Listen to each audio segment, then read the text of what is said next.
Voilà, gloire à Dieu. Voilà, ce soir c'est une réunion d'évangélisation.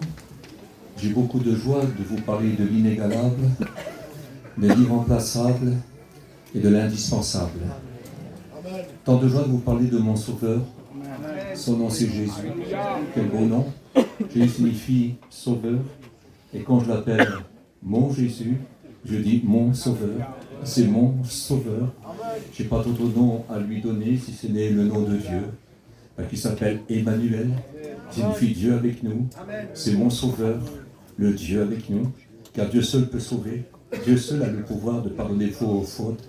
Dieu seul a le pouvoir de vous donner une vie nouvelle, d'offrir une vie nouvelle. Ce soir, je ne sais pas comment vous parler, tout simplement vous demander de l'inviter. Voudriez-vous l'inviter chez vous?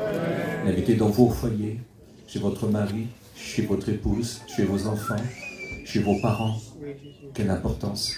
Présenter le Maître Jésus, l'inviter chez nous, parce que quand il entre chez nous, il peut tout changer. Est-ce que vous savez qu'il peut nous donner au-delà de ce que nous pensons? Pas seulement ce qu'on a besoin, mais au-delà de ce que nous pensons, car tout est possible. Tout lui est possible. Il dit un mot et la chose s'accomplit. Il appelle ce qui n'existe pas encore et voici ce qui n'existe pas apparaît. Quelle importance, quelle importance.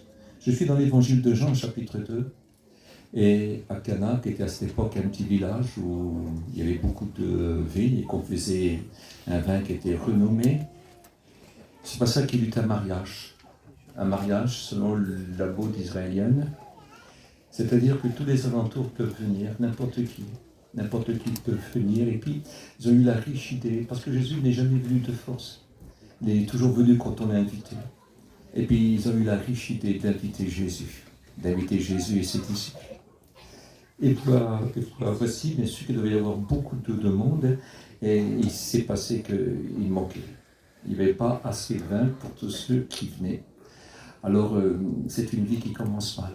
Vous savez, si l'Éternel ne bâtit la maison, celui qui bâtit en vain. Si l'Éternel ne garde ta maison, qui garde, celui qui garde bâtit en vain. Dieu seul a le pouvoir de garder véritablement. Véritablement. Amen. Vous voulez être protégé? Invitez Jésus. Amen. Vous voulez être gardé? Invitez Jésus. Vous voulez être secouru? Invitez Jésus. Amen. Vous voulez la personne qui ne change jamais, qui est toujours le même hier, aujourd'hui et éternellement. Invitez Jésus. Amen. Écoutez, vous voulez être aimé comme jamais on a pu vous aimer. Invitez Jésus, parce que lui c'est l'amour de Dieu, c'est l'amour divin et c'est l'amour éternel. Quelle importance, quelle importance. C'est un amour qui peut tout faire, rien ne lui est impossible. Écoutez, il n'y a rien qui ne peut rien faire. Par le pouvoir de sa parole, il a créé les cieux et la terre. Par le seul pouvoir de sa parole, en parlant, les choses se sont accomplies. Mais quand il a créé l'homme et la femme, il l'a fait avec ses mains, avec amour, avec les traits qu'il voulait. Il a voulu que l'homme ressemble à Dieu, et il a voulu que la femme sorte en la gloire. Quelque chose de tellement beau, quelque chose de tellement merveilleux.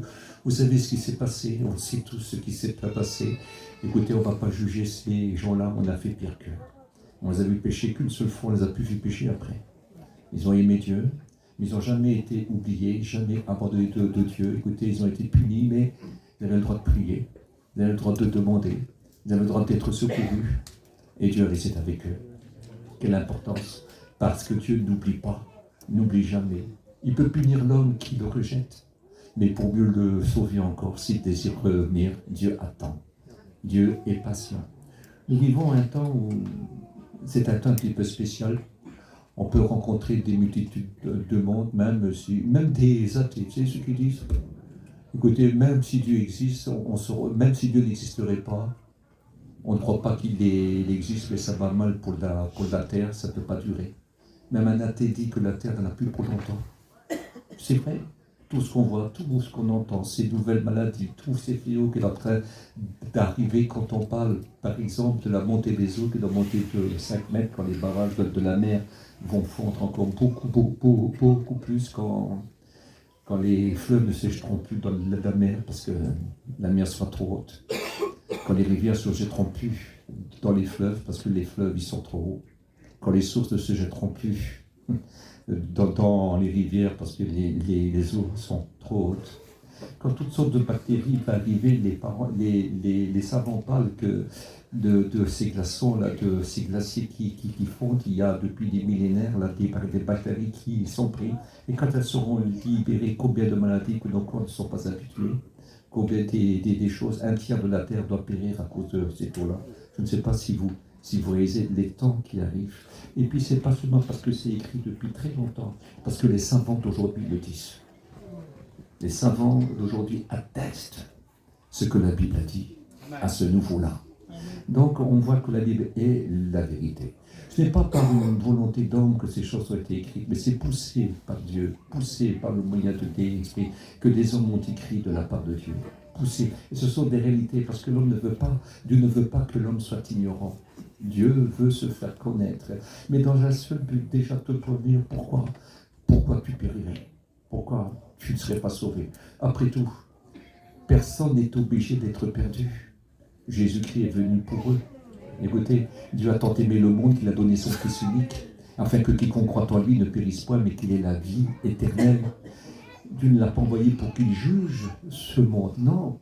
Il l'a envoyé pour sauver le monde. Amen. Tu as le droit d'être sauvé, qui tu sois, quoi que tu aies fait. Écoute, il y a un sauveur pour toi, qui n'est pas n'importe quel sauveur. Il est écrit qu'il est égal à Dieu. Dieu l'appelle mon Fils unique. Pourquoi ce Fils unique? Parce qu'il est de toute éternité. De toute éternité. La Bible dit qu'il existe de toute éternité. Un jour s'est servi le corps d'une jeune femme pour que l'esprit de son Fils éternel vienne habiter et puis naître sur la terre. Mais il est de toute éternité, si bien que Marie pourra dire « Je me réjouis en Dieu mon Sauveur, je me réjouis en Dieu mon Sauveur », car elle sait que ça c'est le Sauveur du monde et son Sauveur aussi. La Bible dit que la femme sera sauvée en mettant au monde. Et tous savons que l'homme et la femme maintenant sont sauvés parce qu'un jour, un enfant est né sous la terre, mais était de toute éternité. On n'appelle pas n'importe comment. Quand on lit dans Isaïe au chapitre 9 au verset 5 qui est écrit, eh bien il est écrit ceci. Un enfant nous est né, un sauveur nous est donné. On l'appellera l'admirable. Mais le texte original c'est le merveilleux. C'est l'admirable, merveilleux. Écoutez, le conseiller, le Dieu tout-puissant, le Père éternel. Je ne sais pas si vous vous rendez compte, les noms qu'on donne à cet enfant. Si je lis dans Michée 5 au verset 1, qu'est-il écrit? Il est écrit « Et toi, Bethléem Ephrata, petit d'entre les milliers de Judée, de toi sortira celui dont les origines rebondent de toute éternité. » Je ne sais pas si vous réalisez, et c'est de là que Jésus est né, à Bethléem, il va grandir à Nazareth, et à l'âge de 30 ans, il va se présenter devant tous. C'est un enfant qui n'avait jamais péché, mais jamais n'a jamais été capricieux, il n'a jamais menti, il n'a jamais été méchant, il n'a jamais été jaloux, il n'a jamais frappé sur un autre enfant pour prendre ce qu'il avait. Jamais, jamais, jamais. Il a été parfait, parfait. Et à l'âge de 30 ans, il s'est présenté. Et puis il est allé partout prêcher la bonne nouvelle, se proposant aux gens, en faisant des signes et des prodiges qu'on ne peut pas imaginer. Peut-être qu'il a extrapolé, mais je sais que l'apôtre Jean va écrire ceci au chapitre 16, il va dire au chapitre 21, il va dire si on devrait dire tout ce que Jésus a fait, tous les miracles. Il dit la terre serait trop petite pour contenir les livres qu'on écrirait. Peut-être qu'il a extrapolé, mais il veut dire surtout c'est que partout où il a passé, des foules entières venaient et recevaient leur guérison. Les aveugles voyaient, les sourds entendaient, les muets parlaient, les boiteux marchaient. Écoutez, les lépreux étaient purifiés, les morts ressuscités, et puis les démons étaient chassés. Des choses qui nous dépassaient. Il est toujours le même hier, aujourd'hui. C'est pour ça que je vous parle de l'irremplaçable, l'inégalable, mais surtout l'indispensable. Tu en as besoin, mais il ne peut pas te voler. C'est impossible, il ne te volera pas. Mais si tu l'invites, tu dis viens Seigneur, montre-moi tout, explique-moi tout. Fais-moi comprendre ce que je ne comprends pas. Ouvre mes yeux. Parce que vous savez, on peut avoir des yeux 10 sur 10 et être aveugle spirituellement. Être aveugle. On peut avoir des très bonnes oreilles, mais ne jamais comprendre. Parce qu'on ne veut pas entendre. C'est écrit. Il dit, ils sont inexcusables. Car après avoir entendu, ils n'ont pas cherché. Quand on a entendu, et si c'est vrai, et si c'est vrai, et si c'est vrai. Et je vais vous dire une chose, dans mes réunions d'évangélisation, je demande toujours aux gens de demander des signes à Dieu. Parce qu'il existe, c'est écrit, celui qui cherche trouve. Celui qui demande, il lui sera donné. Et celui qui frappera, moi j'ouvrirai. C'est marqué. C'est une certitude. Et moi, je parie sur mon Seigneur. Je parie, je sais ce qu'il a fait pour moi. Donc, je sais ce qu'il fera pour vous. Il peut faire absolument tout. Absolument tout. Ah, si seulement tu aurais de la foi et tu pourrais lui dire, viens, Jésus, viens, viens. Et puis, si tu manques de foi, si tu serais un petit peu athée, ça peut très bien arriver aussi. Tu dirais, mais si c'est vrai, je voudrais quand même passer à côté de mon signe. Ça veut dire que ton athéisme aura pris un bon coup. Et tu verras qu'il existe. Il existe véritablement. Il dit, je ne jetterai pas dehors celui qui vient à moi. Si tu voudrais ce soir. Parce que tout lui est possible. Il n'y a rien qui peut rien faire. Et n'oublie jamais que tout n'est que par grâce. C'est immérité. Mais c'est pour le pécheur repentant. C'est pour le pécheur qui se repent. Qui se repent. Qui demande pardon humblement. Si c'est vrai, je ne savais pas, je ne te connaissais pas. Si c'est vrai, Seigneur, moi aussi alors. Sauve-moi, moi aussi je voudrais être un chrétien. Parce que si c'est vrai, pourquoi alors l'enfer? Il faut mieux être sauvé, non? Non? C'est bête, non? Aller en enfer, donc on peut être sauvé. Tu n'es pas obligé d'être perdu. Accepte Jésus, c'est le Sauveur. Et c'est le Dieu Sauveur. Ce qu'il fait, c'est parfait. Alors il allait tout partout, dans les villes, dans les villages, dans les rues. Écoutez, il n'y avait pas un endroit où il n'a pas été. Il était sous les frontières, tout partout. Il a tout fait pour que les gens connaissent sa parole. Pendant des millénaires, les gens ont essayé d'arrêter ces paroles-là. Malgré du terrain, toute la terre se remplit, toute la terre, que ce soit chez les Arabes, que ce soit en Chine, que ce soit, écoutez, chez n'importe qui, dans n'importe quel secte, dans n'importe quelle religion, écoutez, dans n'importe quel égarement, là où les démons pilulent d'une façon qu'on ne sait pas possible, l'évangile est prêché et des hommes et des femmes se convertissent. Et même il y en a qui vont être persécutés parce que malgré tout, ils acceptent le Maître Jésus. Et même des bourreaux qui ont tué des chrétiens se sont convertis aussi. Ils ne savaient pas. Mais ils ont fait une rencontre avec Jésus. Comme ça diffère, comme ça change tout. Une rencontre avec le Maître Jésus. Mais invitez-le ce soir. Seigneur, si c'est vrai, ne me cache pas ta venue. Viens dans mon cœur, écoute, parle-moi, montre-moi, donne-moi un signe. J'ai besoin, parce que si c'est vrai, écoutez, il faut mettre l'ami de Dieu que d'être un perdu du monde. Non? Quelle différence? Il faut mieux être un sauvé pour le ciel qu'un perdu en enfer pour l'éternité. Écoutez, ça n'aurait pas de sens. Parce que, écoutez, il n'y a que 2 endroits où l'homme pourra passer. 2 endroits où passer l'éternité. Il n'y a pas de purgatoire, il n'y en a pas pour 10 ans ou 7 ans, parce que vous payez beaucoup de sous que le défunt va aller au ciel. Non. C'est en acceptant Jésus.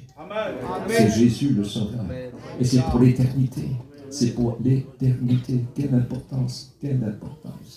J'essaie d'imaginer la rentrée de ce Sauveur dans cet endroit-là, où justement il y a pénurie, où la fête est cessée, où la joie est cessée, où la honte a pris ce jeune couple-là. Leur vie commence mal. Mais ils ont invité Jésus, c'est ici. Quelle grâce. Mais qu'est-ce que c'est? Vous savez, il ne vient pas pour nous prendre, hein. Il vient pour nous donner. On ne peut pas le payer, lui, il est impayable. Écoutez, tout l'or de la terre n'a aucune importance. Il est l'auteur de tout l'or, de tous les diamants, tout lui appartient, l'univers lui appartient. Écoutez, ça ne sert pas. Ce qu'il veut, c'est un cœur qui laisse rentrer. Et si tu entends ma voix, n'endurcis pas ton cœur. Si tu entends ma voix, ouvre. J'entre, dis, je frappe à ta porte. Et c'est à la porte de ton cœur, c'est à la porte de ta vie. Parce que tu as besoin de lui. Il sait que tu as besoin de lui. Et lui, il t'aime. Même si tu ne le connaîtrais pas, même si tu ne l'aimerais pas, ou même si tu sais qu'il existe et tu n'as jamais voulu, il frappe encore à ta porte. Il dit, si tu me laisses rentrer, j'entre. Il veut rentrer chez toi. Donc, il n'y a plus de vin là. Et sa mère est là, Marie est là. Elle lui dit, ils n'ont plus de vin. Oui. Et lui, il va dire, mais mon heure n'est pas encore venue, c'était pas l'heure encore de faire un miracle. Bon, il faut en faire un, il tire là, mais il y a là tous les vases là, qui servent à la purification. C'est-à-dire quand les gens venaient, il y avait des grands vases, et puis il y avait comme un instrument, je sais pas, on appelle ça une bola chez nous, et puis on verse sur leurs mains et sur leurs pieds, parce que les roues sont poussiéreuses, tout ça, pour qu'ils soient à l'aise. Et puis ils entrent. Et puis, il y en a qui font 40 litres, il y en a qui font 60 litres, il y en a qui font même 100 litres. Je ne sais pas combien qu'ils faisaient, je ne sais rien. Mais comme il y a beaucoup de monde, et puis on verse minimum au moins 2-3 litres sur une personne. Entre ses mains, ses pieds, bon. Alors il se passe que, voilà, c'est pas des vases sales, c'est des vases mais de l'eau propre. Et ce que je voudrais essayer de vous faire comprendre dans cette soirée chez Jésus, bon, il fait appeler voilà, ceux qui travaillent là, surtout peut-être ceux qui servaient pour verser l'eau. Il dit allez les remplir d'eau, c'est-à-dire qu'il n'y a plus d'eau, il n'y a plus rien. Écoutez, les vases sont vides, il y a des gens peut-être qui commencent à partir, mais ce qui est exceptionnel, ils ont été remplis. Il dit puis mettez-les à des bords. À des bords. Alors s'ils font 40 litres, ça fait 240 litres. S'ils font 60 litres, ça fait 360 litres. S'ils font 100 litres, c'est 600 litres. Donc, je ne sais pas si vous rendez compte. Alors, on va rester à 240, c'est pas grave. Mais ce que je voudrais essayer que vous réalisez, que vous compreniez que c'est scène, que vous voyez ce que vous voyez là. Donc, ça a été rempli. Et quand ça a été rempli, Jésus leur dit portez-le à l'ordinateur pour quelques repas. Il le porte, mais quand il le porte, c'est de du vin, puis pas n'importe quel vin. Il n'y en a plus jamais eu un aussi bon sur la terre. Il n'y en a plus jamais eu. C'était fini. C'est un vin qui représente la vie nouvelle qu'il pourrait faire avec nous. Autrefois, on était de l'eau amère. Maintenant, on est une eau vivante. Quelque chose de fort quand on accepte le Maître Jésus. Parce que c'est la véritable purification, symbole aussi de son sang. De son sang, quelque chose d'extraordinaire, le sang de Jésus-Christ qui nous purifie de tout péché, qui nous offre une vie nouvelle. Le vin nouveau est meilleur, c'est ce que la Bible dit. Dire la vie nouvelle est meilleure. Autrefois, vous êtes parti d'une vigne qui était sauvage, une vigne qui n'était pas bonne, elle donnait de l'ivresse, elle donnait de la débauche, elle donnait de la méchanceté, elle donnait de la cruauté, elle donnait de l'orgueil. Elle nous perdait une vigne sauvage. Mais cette vigne-là, écoutez, c'est une autre vigne. Jésus en parle. Il dit, mon Père est le vigneron. Et moi, je suis le pied de cette vigne. Je suis le cep. Et tout sarment qui est en moi va porter beaucoup de fruits. C'est-à-dire que si dans notre vie, quand il rentre dans notre vie, il y a des sarments qui vont sortir. C'est-à-dire qu'il y a des fruits, quelque chose de beau. Et puis, ce n'est pas quelque chose qu'on met sur eux. C'est quelque chose qui sort de celui qui est là. Et qui sort et qui donne une vie et qui réjouit le cœur de Dieu. Parce que c'est une bonne vigne, parce que ce vin-là, quand il est proposé, ce nouveau vin, quand il est proposé aux gens, puis quand ils en boivent, ça change leur vie. Ça ne donne pas de l'ivresse, ça les remplit de l'Esprit Saint. Ça les remplit de paix. Leur faute est pardonnée. Ils sont sauvés. Ah, Christ, dans d'autres vies. Quelle importance. Et puis, quelque chose de tellement beau, les gens sont satisfaits, et puis les gens ne comprennent plus rien. Ils disent, mais comment vous avez fait? Écoutez, normalement, on donne le mauvais vin, on donne le bon vin au début, puis à la fin, les gens sont un petit peu des fois, on leur donne ce qui... Et vous avez gardé le meilleur pour la fin, oui, parce qu'avec le Seigneur, le meilleur c'est pour la fin. Ça, c'est dommage que tu quittes cette terre-là sans être sauvé. Ça serait une catastrophe. Ça serait une catastrophe. Vous savez, il se passe des choses incroyables. Un petit jeune de 20 ans est mort il n'y a pas longtemps. Écoutez, de 17 ans. Il n'y a pas d'âge. Je vais vous dire la même chose. Il y a plus de jeunes qui meurent que de vieux. Je vous promets. Parce qu'ils mettent leur vie plus en danger que les vieilles. Est-ce que vous comprenez? Est-ce que vous réalisez ça?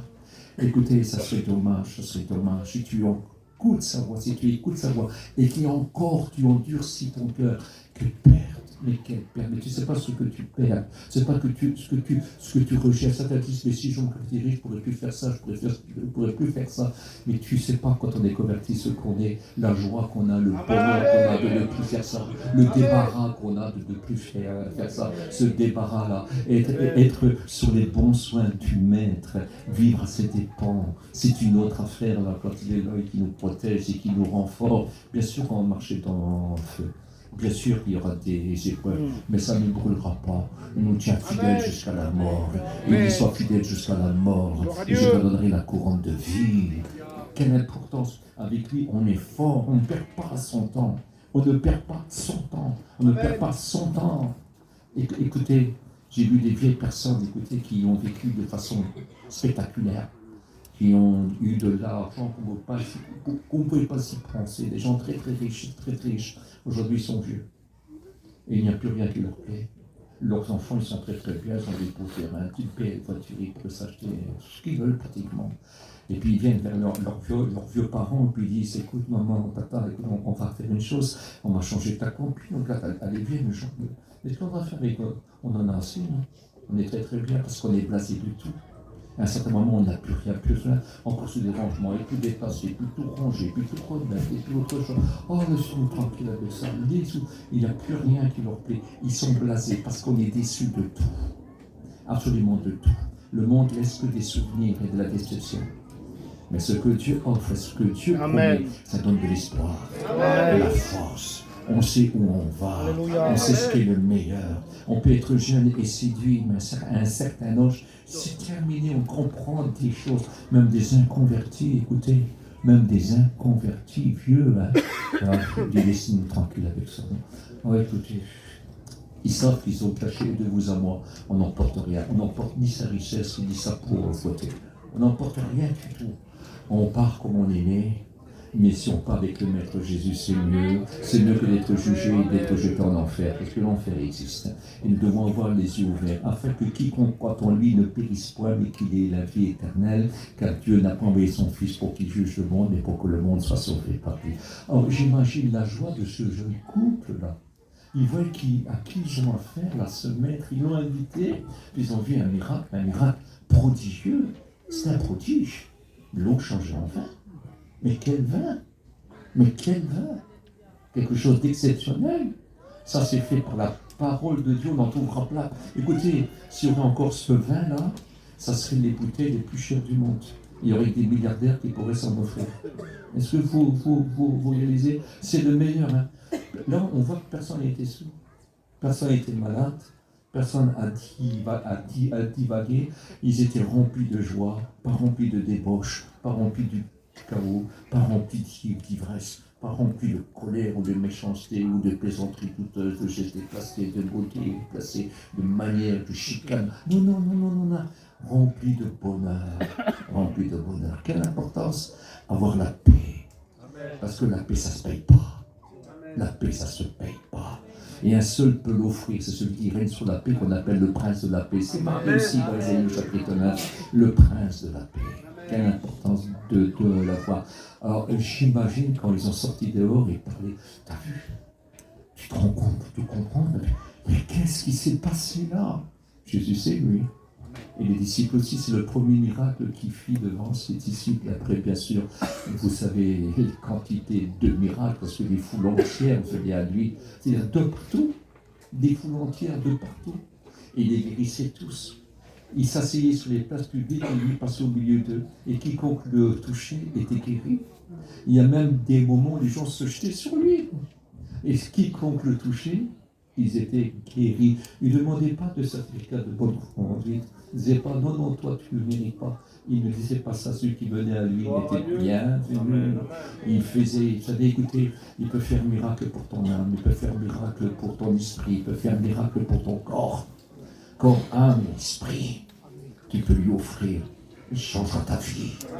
Il te donnera une vie qui vaut la peine. Ils l'ont invité. Qu'est-ce que c'est beau d'inviter Jésus. La vie change. Les gens ont peur de se convertir, mais qu'est-ce qu'on va te dire? Tu vas quand même, c'est seulement là que tu vas te venir et vivre une vie qui vaut la peine d'être vécue. Seulement là, tu ne perdras pas ton temps. Vous savez, il y a quelque chose de particulier. Hein, les gens qui disent, on a le bonheur, je m'excuse. Non, c'est pas le bonheur. Parce qu'un bonheur qui ne dure pas, c'est pas le bonheur. Le vrai bonheur, c'est celui qui n'a pas d'ombre. C'est celui qui dure éternellement. Et ce seul bonheur-là, Dieu seul peut te l'offrir en Jésus-Christ. Il n'y en a pas d'autre. Je continue, je suis dans Luc au chapitre 19. J'ai parlé d'un homme. C'est un juif, il a grandi dans la loi, il connaît les choses de Dieu depuis son enfance. Il est écrit qu'il était de petite taille. Et beaucoup de gens pensent que ça peut être un nain. Vous savez, quand on était infirme, quand on était un nain, quand on était bossu, quand on était écouté, quand il y avait une table, on n'avait pas le droit de rentrer dans le temple, parce que ça paraissait impur. C'était une loi qui s'était faite de ces façons-là. Alors il a grandi au milieu des moqueries, parce qu'on disait...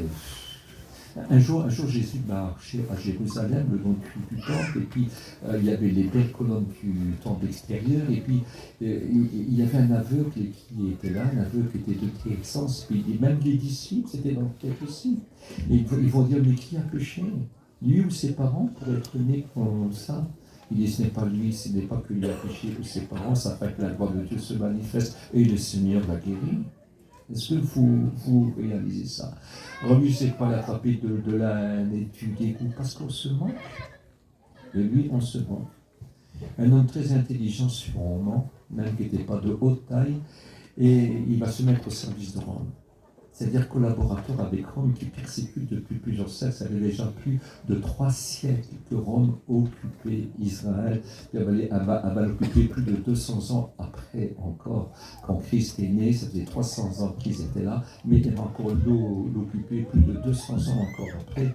Alors, imaginez, c'est un temps de guerre terrible. Écoutez, c'était Rome, c'était une dominatrice. Elle vivait des produits du monde. C'était très, très dur, très dur. Il y a beaucoup d'orphelins, et beaucoup de veuves, et beaucoup écouté des hommes sur des galères. Et lui, c'était des publicains, c'est-à-dire au service de Rome. Un prêtre, c'est comme si en 1940-45, écoutez, il y a des gens qui se sont remis collaborateurs avec les Allemands, ils ne sont pas aimés. Ils ne sont pas aimés. S'il n'y aurait pas eu Rome pour les protéger, on aurait tué tous les publicains, mais ils étaient toujours très très fort protégés. On n'osait pas les toucher. Et ces gens-là récoltaient l'argent, mais en même temps, ils n'étaient pas toujours honnêtes, en plus. Mais on n'osait pas. Puis s'ils ne payaient pas votre bien, vous pouvez être primé, les maris pouvaient se trouver sous les galères aussi. Donc c'était quelque chose de très très grave. De tes hommes, c'était détestable. Même les parents ne voulaient plus les fils, plus personne. On leur tourne le dos, on les maudit, c'est des beaux maudits, mais malgré tout, ces gens-là ont vécu, ils ont connu des choses que maintenant ils ne connaissent plus. Et puis quand on est traître, quelque chose de particulier, même avec ceux pour qui tu trahis ton peuple, ils ne te respectent pas, ils ne t'aiment pas, ce sont tes maîtres, mais pas tes amis. Donc se sent seul, il y a quand même une solitude incroyable, mais il y a Jésus. Amen. Et la renommée de Jésus est grande, la renommée de Jésus est belle, la renommée de Jésus est exceptionnelle, parce qu'il fait grâce aux publicains, lui. Ah oui, il y en a un parmi eux qui était un publicain, qui s'appelait Lévi, et qui est devenu l'apôtre Matthieu, et qui marche avec eux, avec Jésus. Je ne sais pas si Brésil, mais lui, il le sait, lui, c'est le chef des publicains. Et quand on est à Jéricho pour aller à la mer Morte, c'est pas si loin que ça. Je veux dire, pour aller à la mer de Galilée, c'est pas si loin que ça. On doit avoir à peu près 100 km des chefs des publicains. Donc ce n'est pas rien. Un homme très riche, très riche, très riche. Écoutez, un homme dur, un homme méchant, parce qu'on l'a peut-être rendu dur et méchant. Parce que quand on a une moquerie, puis qu'on est jeune, écoutez, quand on est détesté, quand on n'est pas vu, qu'on ne peut même pas offrir un sacrifice pour, c'est pas facile à vivre. Alors moi, je ne veux pas condamner cet homme-là, mais lui, il voudrait savoir qui est Jésus. Il cherche à savoir qui il est. C'est tellement beau. Jésus dit, si quelqu'un, écoutez, a entendu parler de moi, puis qu'il ne cherche pas à comprendre. Il dit, il est inexcusable, mais seulement lui, il cherche à comprendre, à savoir qui est Jésus. Et voici que Jésus passe à Jéricho. Le voici maintenant à Jéricho. Alors là, c'est une chose terrible. Et puis quand il arrive là, lui, il voudrait bien aller le voir, mais il est de petite taille. Tout le monde est trop grand. Il ne peut pas passer. Comme c'est un publicain, on ne lui fait pas de cadeau. Les regards sont moqueurs, les regards se dégagent de l'âme maudit. Est-ce que vous comprenez? Même s'ils ne disent pas dans leurs yeux, ils le voient, qu'il est tailli de tous. Mais il y a un sycomore là. Alors un sycomore, c'est un petit peu particulier parce que les branches, elles sont très basses. Et puis c'est facile à monter. Et puis c'est des feuilles assez grandes. Alors il a monté sur le sycomore pour voir Jésus. Il voulait voir Jésus parce qu'il cherchait à savoir qui était Jésus. C'est-à-dire qu'il a dû entendre les prédications qu'on a dit de Jésus, qui disait qu'il est le Fils de Dieu, qu'il est le Sauveur de monde, qui pardonne, et puis tous les miracles, et tous les prodiges, et puis tout ce qu'il a fait. Tout ça, c'est dans ses oreilles, parce qu'on connaît tous quand même un monsieur très important, et les nouvelles, il les a très facilement. Il dit, mais alors, parce qu'après tout, lui, il a tout perdu, même qu'il a peine sous. Il a tout perdu. Et il a eu de tout le monde et pas respecté de ses maîtres. Il n'a absolument rien. On voit qu'il n'est pas marié, on voit qu'il n'a pas d'enfant, on voit qu'il est seul. Un homme riche seul, c'est quand même bizarre. Parce que c'est un homme pas comme tout le monde. Et certainement, oui, comme beaucoup de théologiens disent, intime. Donc c'est pas ça, il souffre. Alors il est là, en haut, là, de cette arbre-là, et Jésus s'arrête. Parce que Jésus sait ce qu'il cherche. Et puis si quelqu'un veut savoir véritablement qui il est, il ne se cachera pas. Quand on cherche son regard, il regarde. Amen. Et puis il se passe une chose, Jésus lui dit, Zachée, il appelle par son nom, à toi de descendre, car il faut que je demeure aujourd'hui chez toi. Il ne fera pas attendre ceux qui le désirent. Il faut que je demeure chez toi. Alors les gens tous trouvent à dire, maman, mais c'est pas vrai. Il ne voit pas qu'il est allé loger chez un homme pécheur. Non. Il était pécheur. Mais il a rencontré Jésus, c'est plus le même homme. Il se met devant le Maître Jésus, ce n'était pas demandé. Jésus ne lui a pas demandé ça. Mais il se sent tellement sale devant ce Maître Saint. Il se sent tellement impur devant ce Maître Saint. Il lui dit, écoute, je donne la moitié de mes biens aux pauvres. Et si j'ai fait quelque chose de mal à quelqu'un, j'y rends 4 fois plus. Parce qu'il l'a fait. Parce qu'il l'a fait. Peut-être il s'est ruiné, je n'en sais rien, absolument rien. Mais aucune importance. Il a trouvé mieux. Il a trouvé Jésus. Il a dit qu'il l'a reçu avec joie. Avec joie. C'est-à-dire qu'il ne sera jamais pire que cet homme-là, parce que s'il aurait eu ses enfants l'auraient détesté. S'il aurait eu des épouses, elle lui aurait craché le visage. Ses parents, il aurait craché au visage aussi. Je ne sais pas si ses parents vivent encore, je n'en sais rien. Mais tout ce que je sais, qu'il est tout seul et il n'a rien. Et voici que maintenant il a trouvé le tout. Maintenant il a tout trouvé. Amen. Si tu pourrais faire rentrer Jésus ce soir chez toi, si tu pourrais le ramener chez toi, peut-être que ton épouse en a besoin. Peut-être que toi tu en as besoin aussi. Peut-être que tes enfants en ont besoin. Peut-être que tes parents en ont besoin. Peut-être que tes amis en ont besoin.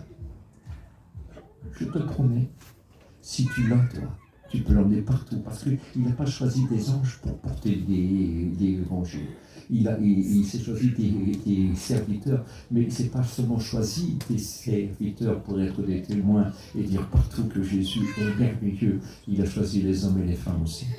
Tout le monde. Et c'est par ce moyen-là, Jésus ne prêche plus aujourd'hui. Les apôtres ne sont plus là aussi, mais l'Église grandit. Il y en a de plus en plus sur les 5 continents, il y a des chrétiens.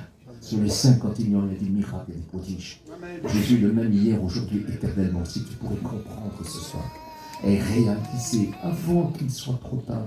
Je ne sais pas quelle heure il est, écoute sur l'horloge, je n'en sais rien, absolument rien. Peut-être il va venir dans 10 ans, dans 20 ans, dans 30 ans, même dans 100 ans, ça ne me dérange pas. Moi, je suis prêt. Mais s'il vient ce soir, est-ce que tu es prêt, toi? Est-ce que tu es prêt? Oh, je ne veux pas te faire peur, moi. Je ne veux pas te faire peur. Si tu pourrais te convertir, c'est indispensable. Et l'indispensable, il est auprès de toi. Celui qui est inégalable et qui est vraiment ton sauveur. T'en as besoin. Il est irremplaçable. Ne cherche pas ailleurs. Tu perdras ton temps. Arrête, ne continue pas sur ce chemin-là que tu essaies. Un chemin de perdition, il ne te rapporte rien. Il ne te rend pas heureux. C'est pas vrai. Il ne te rend pas heureux. Parce que tu ne seras jamais satisfait. Il ne pourra jamais combler ton cœur, parce que ton cœur a été créé par la parole de Dieu. Et il n'y a que la parole de Dieu qui peut remplir ton cœur. Amen. Le monde ne peut pas offrir, parce que le monde est un voleur.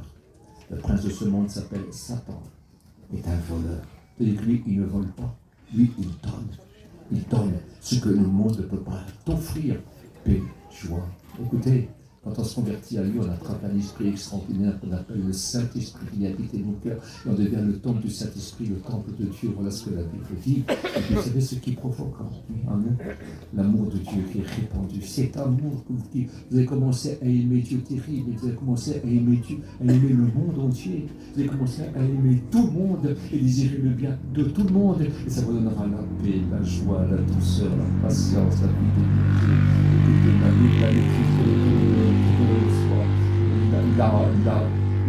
bonté et la bénignité. Quelle importance.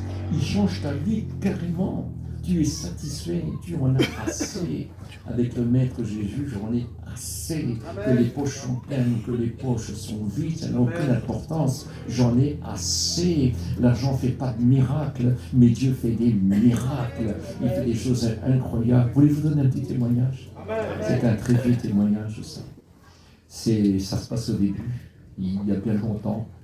Et puis, des frères se sont rencontrés au moment qu'il ne fallait pas se rencontrer, mais ils se voyaient ensemble. Alors, ils font une petite réunion ensemble. Même quand ils n'avaient rien, ils faisaient des réunions tout le temps. Et puis, mais il n'y a rien à manger. Des fois, les gens, à cette époque-là, vivaient au jour le jour. Et des fois, il y avait des fins de journée où vous n'avez pas de quoi manger. C'était pas simple. Et il y avait juste un petit plat, mais s'il aurait été comme ça, c'était très beau. Mais comme ça, un petit pot en grès. Et dedans, il y avait des carottes, il y avait des petits bouts de bœuf, il y avait des pommes de terre. Vous voyez? Mais c'est tout petit, même pour un homme normal. Mais ils étaient à 3-4, ils ont mis ça au milieu, là. Ils ont pris chacun une cuillère, ils ont fait tout faim. Ils ont rendu grâce. Et ils ont mangé.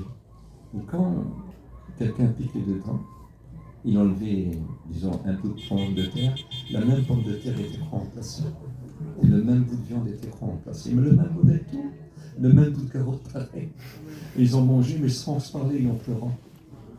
Et ils ont mangé, se sont rassasiés, se sont rassasiés. Et quand ils ont eu fini, tout était pareil, c'était toujours plein et toujours chaud. Le Seigneur est grand. Vous voyez ce que le Seigneur fait? Ils étaient prêts à partager entre eux. Et pour finir, il y avait toujours pareil. Ils n'ont pas mangé et ils se sont rassasiés tout en pleurant. Voilà ce que le Seigneur fait. Voilà ce que le Seigneur fait. Je vais vous expliquer un témoignage réel, je vous promets. Il y a déjà le jour de ça, voilà, je me trouve malade, je me trouve à l'hôpital, j'ai dû être opéré 2 fois. Et on avait à l'époque 2000 francs. On appelait ça 200 000, 2000 francs, c'était dans un petit camp de toilette dans le placard. Oui, mais moi j'ai resté longtemps sans pouvoir travailler, plus de 2 mois. Et puis j'étais à l'hôpital et tout. Et ma femme elle prenait des sous toujours dedans, comme ça, sans faire attention. Et puis elle allait me voir à l'hôpital, il y avait du manger, elle faisait ce qu'il fallait, tout ça, c'est pas rendu compte. Quand je suis sorti et que j'étais mieux, on a pris, il y avait 2000 francs. Voilà ce que Dieu fait. Non, oui, 2000 francs, ça faisait 200 000 à l'époque. Je ne sais pas si vous vous rappelez, ça représente 300 €, je pense. Bon, ouais. Ouais. Il avait toujours la même somme. Toujours la même somme. C'est ce maître. Tout est possible à notre maître. Il fait des miracles et des prodiges. Il peut vous donner des signes ce soir. Écoutez, des signes. Moi, je n'ai pas de nom des appels spéciaux. Moi, j'en ai qu'un, il ne dure que 10 secondes. Mais ça peut changer ta vie. Moi, ça va faire 53 ans à peu près que je suis converti. Et je vais vous dire une chose, ça a commencé par une seconde, c'est pour ça qu'on a compté le temps. Ça fait 1 minute, ça fait 1 heure, ça fait une journée, ça fait 1 mois, ça fait 1 année, ça fait 10 ans, 20 ans, 30 ans, 40 ans, 50 ans. Voilà, pas que ça, moi ça m'écoute secondes, moi je laisse 10 secondes. Non, c'est pas beau ça. 10 secondes pour te décider. De dire oui, Seigneur, je désire. Écoute, je veux te connaître. Parce que croire, ça ne suffira pas. Il faut le connaître. La Bible dit que même le diable croit et il tremble. Croire, ça ne suffit pas de le connaître, Seigneur. Il faut croire. Un jour, Pierre a dit, nous savons qui tu es. Tu es le Christ, le Saint de Dieu. Et nous avons cru, et alors nous avons connu. Nous avons connu. Le connaître, voudrais-tu le connaître? Peut-être que tu crois que tu existes, mais voilà, il est loin. Oui, il y a quelque chose en haut. Oui, il faut le connaître. Parce que si tu ne le connais pas, c'est que tu ne l'as pas appris. Si tu ne le connais pas, c'est parce que tu ne l'as pas démesuré. Croire ne suffit pas. On ne peut pas s'en servir comme un porte-bonheur. Il faut l'accepter comme Dieu. Vous le voulez comme Dieu. Ne me répondez pas, moi, c'est à lui. C'est à lui. Vous l'avez compris un petit peu ensemble? Pas peine d'aller plus loin, vous savez. Vous avez entendu assez pour lui dire oui. Hein? Nous, on avait des messages de 5 ou 10 minutes au début. Les gens ne savaient pas prêcher. Hein? Mais ils disaient la vérité, et c'est la vérité qui nous a franchis. La vérité s'appelle le Christ. Voyez-vous? Je vais prier, puis après je vais faire un appel un petit peu spécial. Tu es merveilleux, Seigneur. Un Dieu tout-puissant. Tout est possible à toi. Et personne ne nous aime comme toi, tu as tellement patienté. Tu as accepté les insultes. Tu as accepté les rejets. Tu as accepté les rejets à ton égard et les moqueries. et sans jamais rien dire. Toujours en étant prêt, toujours étant à frapper à la porte des cœurs pour les sauver. Aujourd'hui, tu vois ceux qui ne sont pas encore convertis.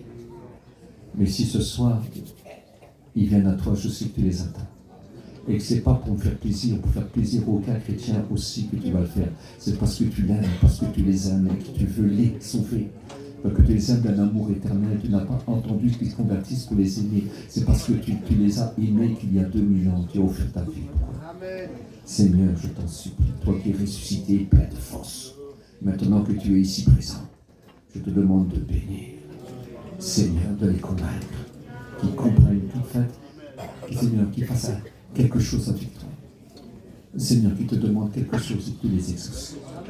À toi toute la gloire. Amen. Amen. Alors on va rester 10 secondes si vous voulez garder les visages baissés. Que 10 secondes, que 10 secondes. Hein? Et puis sans parler, sans cri, sans pleurs, sans rien du tout. C'est trop important.